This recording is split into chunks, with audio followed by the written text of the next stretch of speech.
दिन दीपर क्राइमब्रांच अधिकारी कही हाथ सफेई कले आखिरे धूली दे सुना गहना दुर्बृत्त माने लुटि नहीं अभियोग आसी अनुगुल हुलूर सिंघा अंचल जड़े व्यवसायी 5 लाख टंकार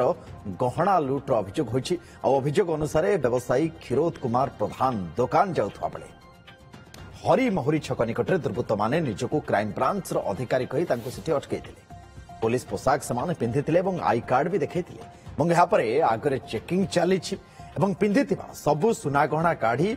गाड़ी डिक्की रखिदियो बोली क्षीरोद को क्षीरोद पिंधि सुना चेन 3टी मुदी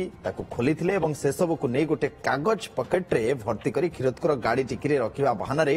हाथ सफेई करते दुर्बृत्त माने क्षीरोद घरे आसी जो देखते से कागज पकेट्रे आ गहना नथिला बरं से चारिखंड छोट पत्थर थिला ठकेईर शिकार होता से अनुभव करते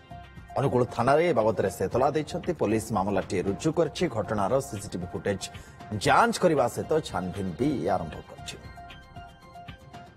मुंडिकी खोलने मोटिकी भी सर्च होला मुंडिकी किछि जिंस नाही तर मते कहले नै तमे एतिकी जिंस चेकिंग हो जागे रे ये हो तम पिंदने तमे सोना खोली रखि दियछ मु सोना एतले खोली जिंस रखि मो पकेट से पकेट नै से तो को कागज टा देले जे कागज भीतर मु जे देखि रे जिंस खोली से जिंस से मु से डिपोजिट ऑफिस पा कर देले मो ऑफिस को आसे मो ऑफिस रे देखि खोले मो डिक्की रे 4टी पत्थर बाहरला अब 3टी मूर्ति और चेन